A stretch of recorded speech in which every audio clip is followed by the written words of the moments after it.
Antes de escutar a sua opinião, vamos ao encontro do próximo convidado do Fórum TSF, Carlos Alves, secretário executivo do UGT. Bom dia, bem-vindo ao debate que hoje aqui fazemos.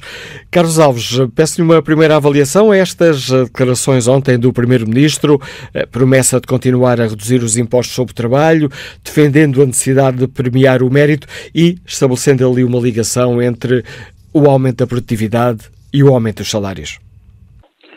Bem, bom dia, Manuel Cássio, bom dia também a todos os ouvintes do Fórum TSF que nos acompanham. Queria agradecer o convite em nome da UGT para estar presente mais uma vez neste importante fórum de debate. Nós ouvimos com muito interesse, a UGT ouviu com muito interesse o discurso do Primeiro-Ministro, que deixou de facto alguns sinais claros, algumas mensagens claras em muitas áreas, também algumas ausências e omissões no seu discurso noutras. Eu começo pela questão dos salários e da distribuição da riqueza, com que terminou a sua intervenção. De facto, é um facto que só podemos distribuir aquilo que temos, mas o problema em Portugal tem sido exatamente o oposto.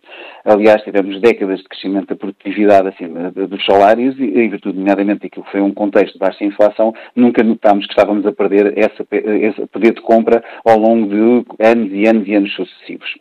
E aquilo que continuamos a ter hoje em dia, e como tivemos nessas décadas, é um discurso que nunca é o momento adequado para subir salários. Ou porque estamos em crise, ou então porque estamos a antecipar, a prever uma nova crise, e temos de ser cautelosos. Agora, eu acho que também temos que ser rigorosos ao interpretar as palavras do Primeiro-Ministro, porque o atual Primeiro-Ministro também já era Primeiro-Ministro da anterior legislatura. E o que é um facto é que o anterior governo subscreveu um acordo tripartido na concertação social, em que se conhecia precisamente estes problemas que se ficavam em Portugal e deu continuidade àquilo que era o trabalho que já tinha sido feito, com objetivos claros, nomeadamente garantindo um crescimento económico e salarial lado a lado, não um a suceder-se ao outro, reconhecendo aquilo que eram os atrasos que existiam na distribuição dos ganhos de produtividade e avançando nomeadamente com referenciais salariais para o salário mínimo e para o salário médio, que nos afastassem do modelo de baixos salários que temos tido e que fizessem nomeadamente convergir a nossa situação com a dos nossos parceiros europeus. E isto tudo num pacote que inclusive incluía a redução da carga fiscal, como se verificou e esperamos que se continue a verificar. Agora tem-se discutido muito a questão do IRC, mas acho que temos que continuar a aprofundar a questão do IRS, porque de facto aquilo que tem verificado ao longo das últimas décadas é que o IRS tem assumido um peso crescente na carga fiscal global. Acho que a questão dos prémios de produtividade é uma discussão que tem que ser feita e que se deverá continuar a fazer, mas que não resolve os problemas de fundo, até porque estes prémios de produtividade não geram nem sequer mais justiça social e também atingem apenas e só uma minoria. Acho que temos que continuar a lutar com um equilíbrio melhor entre os impostos e um IRS que seja mais justo e mais progressivo. E aqui também não posso deixar de fazer uma nota de preocupação um pouco ao lado, mas me parece que é significativa. Acho que uma nota de preocupação para alguma inação do Governo, nomeadamente perante alguns setores que têm tido lucros muito acentuados, como é o caso da banca, mas não só, em que não se tem acompanhado o esforço dos demais setores no cumprimento daquilo que têm sido os referenciais dos acordos de concertação social. Eu estou certo que nesta área será uma área em que devemos continuar o trabalho que está a ser feito, em que devemos aprofundar o trabalho que está a ser feito e teremos a oportunidade, com certeza, de ir mais longe. Acho que uma das notas que também deverei fazer, reporta a questão da reforma do Estado, tem sido muito debatida ao longo desta manhã.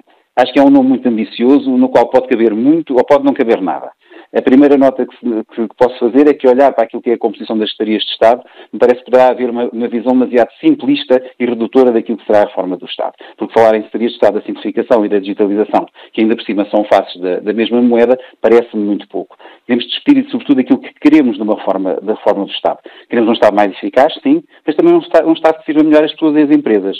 Não é só reduzir proteção, não é só reduzir condições de trabalho, mas é sobretudo garantir uma adequação da resposta que é dada pelo Estado. Não é uma questão de reduzir despesa, mas é de cumprir com aquilo que, no fundo, são os desígnios que temos, inclusive do nosso Estado Social. Não é só menos Estado, como muitos parecem querer discutir, é sobretudo ter mais Estado, melhor Estado, ter mais formação, valorização das carreiras, melhores respostas em todas as áreas para garantir, de facto, a adequação das respostas dadas pelo nosso Estado, mais do que propriamente simplesmente garantir que tudo corre de forma mais ligeira. Também é importante, mas não basta.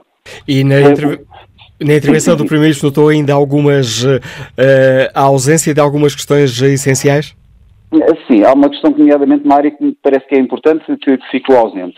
A questão da justiça, por exemplo. Acho que é uma área fundamental, porque a efetividade do nosso Estado, a efetividade da lei é relativamente importante. Muitas vezes discute-se até muito a questão da justiça económica, mas incluindo as questões da justiça laboral, em que existem também muitos atrasos, são questões que têm impacto muito forte na economia, nas pessoas e nos trabalhadores, e esta foi, de facto, uma grande ausência. Sabemos que o discurso do Primeiro-Ministro não poderia abordar todas as matérias, e ele abordou algumas matérias matérias de facto até importantes, a questão do equilíbrio, de onde é que vai o investimento da defesa, de onde é que vem o investimento da defesa, que é uma questão que nós queremos trazer também para a concertação social, até porque entendemos que a defesa deve ser haver um reforço no investimento, mas não podem ser com cortes cegos noutras áreas que nos façam perigar, nomeadamente o progresso social que temos vivido nos últimos anos, mas de facto uma grande ausência foi a área da justiça. Mas sobretudo eu queria deixar uma nota para os ao longo desta manhã tem havido uma grande discussão sobre a fusão de pastas, sobre a retirada de pessoas e não pessoas do governo. Para a UGT, o que foi mais importante e mais central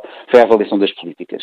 Nós não avaliamos pessoas, não avaliamos quem as faz, onde é que elas são feitas. Nós queremos discutir o fundo das questões, queremos discutir as políticas que são realizadas e queremos, nomeadamente, que elas sejam discutidas e, sobretudo, em primeira linha, naquilo que para nós é a sede importante do diálogo social, na concertação social. Acho que temos pugnado ao longo dos anos para lutar para que mais ministros venham à concertação social, para transformar a concertação num fórum de concertação estratégica, de debate de fundo das questões essenciais para o país, e acho que devemos perder menos tempo a ler nas entrelinhas e, sobretudo, perder mais tempo a discutir os caminhos e as soluções. E aqui esperamos que este Governo mantenha e reforce o diálogo na concertação e também com as estruturas sindicais, certo que as soluções para os trabalhadores e para o país também aí serão encontradas. A questão da redução dos impostos sobre o trabalho e o premiar o mérito é também uma linha de força importante? Assim, eu já tinha abordado essa questão. Acho que a questão dos impostos, a redução dos impostos sobre o trabalho é um caminho que deve ser continuado. Já fizemos isso, e nomeadamente fizemos isso por via daquilo que foi o acordo de concertação social do ano passado, mas também dos acordos de concertação social dos anos anteriores, associando de facto o reforço dos salários à descida também dos impostos. A questão dos prémios de produtividade é uma questão mais pontual. Acho que é um incentivo que, sobretudo, se pode justificar em determinadas condições para determinados trabalhadores, mas não é sequer uma discussão de fundo ou que se possa generalizar, porque, de facto, aquilo que acontece em Portugal, entendendo até à estrutura do nosso tecido empresarial e à estrutura do nosso mercado de trabalho, é que os prémios de produtividade vão atingir apenas uma minoria. Ou seja, se nós estivermos a discutir, de facto, a criação de um imposto que seja mais progressivo, que seja mais justo e que de facto, garanta uma eficaz redistribuição da riqueza, acho que não me parece que seja pelo incentivo aos prémios de produtividade que encontraremos a solução global, mas é uma matéria que já temos discutido e temos, inclusive, uma solução encontrada no acordo de concertação social que não exclui a atribuição de um tratamento fiscal diferenciado aos prémios de produtividade. E é nesse sentido que há a minha questão, mas que foi mal colocada, se esta deveria ser uma prioridade nas próximas reuniões da concertação social. Eu acho que a prioridade é ser rever o acordo que temos e reforçar e ir mais longe. Nessa lógica e noutras lógicas, que inclusive há outras matérias que estão associadas à questão do trabalho e aos rendimentos do trabalho, e nomeadamente tudo aquilo que é a estrutura de despesas das famílias portuguesas, que vão estar em cima da mesa para garantir que haja mais rendimento disponível no final do mês, mas também mais rendimento global no final do ano. Acho que, nomeadamente, questões como a habitação temos que discuti-las e temos, de facto, de discuti-las na concertação social para garantir que as reformas são sustentadas, encontram um forte apoio, nomeadamente do ponto de vista de política, até dos atores políticos que se revêem no trabalho da concertação social, mas sobretudo que temos consciência que aquilo que são as soluções encontradas na concertação têm um capital de confiança muito forte e que têm garantido no passado e vão garantir no futuro certamente alguma estabilidade nas políticas que forem encontradas e nas soluções que forem encontradas. Obrigado, Carlos Alves, e portanto também o seu contributo aqui para este debate. Carlos Alves é o secretário executivo da UGT, ajudando-nos aqui também neste debate.